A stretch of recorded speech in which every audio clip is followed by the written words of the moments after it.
How I cleared IFS cutoff multiple times.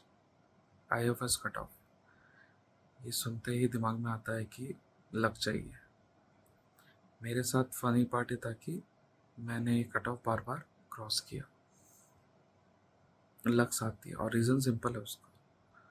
Prelims के time मेरा focus कभी भी टॉपर बनने का नहीं था। बस एक लाइन दिमाग में होती थी कि कट ऑफ तक पहुंचना है कैसे भी।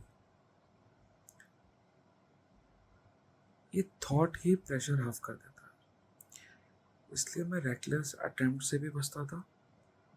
तो जो क्लियर दिखता है उसे अटेम्प्ट करो, जो एलिमिनेट हो सकता है उसको नेक्स्ट इन लाइन, और जो डाउट वाला होता था उसका भी गैस कैलकुलेटेड ही रहता था, रैंडम नहीं किया कभी। तो over a period of time मेरे प्रिपरेशन का एक कोर बन गया कि स्टैटिक सोर्सेज के बाद PYQs समझना, नॉट ओनली सॉल्विंग them और reading them, but to understand them। समझना कि यूपीएससी पूछती क्या है और क्या इग्नोर करती है, important themes, topics and all those kind of things. और एक बार पैटर्न समझ में आ जाए ना, तो पेपर चाहे LSD पूछे या क्रिप्टो, टेंशन नहीं होता था। बिकॉज आपको पता होता है कि यूपीएससी किसी भी पेपर में अपना बेसिक DNA को तो नहीं छोड़ेगा।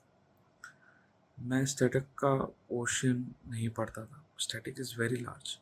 सो जितना स्टैंडर्ड सोर्सेज में दिया है वही कवर अप करता था। मैं हाई प्रोबेबिलिटी जोन्स पढ़ता था, और ऑनेस्टली मेरा एक्यूरेसी का बिगेस्ट जंप तब आया जब मैंने हर मॉक में ये लिखना स्टार्ट किया कि ये क्वेश्चन गलत क्यों हुआ। बस when you get to know कि ये क्वेश्चन गलत क्या हुआ, तो उस रिफ्लेक्शन से ही जो सिली मिस्टेक्स होती है, जो बेवकूफ़ी बहुत एक्सपीरियंस करता है, मैंने भी की है, उसका TRP कम हो जाता है। और एग्ज़ाम हॉल में मेरा बहुत इम्पॉर्टेंट सीक्रेट वेपन था कि जज द पेपर फर्स्ट। सो जैसे ही पेपर मिलता था, use to skim that paper.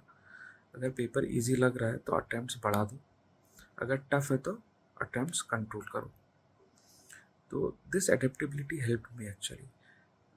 3-4 बार जब भी मैंने फॉरेस्ट कट ऑफ क्लियर किया, it help me to reduce my blunders, और हमेशा वही अटैम्प्ट्स मुझे कट ऑफ के ऊपर लेके गए। और एक लाइन में हर अटैम्प्ट से पहले बोलता था कि कट ऑफ चाहिए, ईगो नहीं। तो इससे 3 चीज़ें होती हैं। एक तो उससे ग्रीड कंट्रोल रहती है, अटैम्प्ट लिमिटेड होते हैं, ओवर अटैम्प्ट नहीं करते हुआ, और माइंड क्लियर रहता है। और उसका रिजल्ट ये है कि I cleared I first cut off multiple times. So इससे यही अंडरस्टैंडिंग आती है कि भाई यूपीएससी टफ तो है, पर if A system is clear तो cut off is just a number. You can clear it very easily with sustained effort and a good system that is in place to clear this cutoff.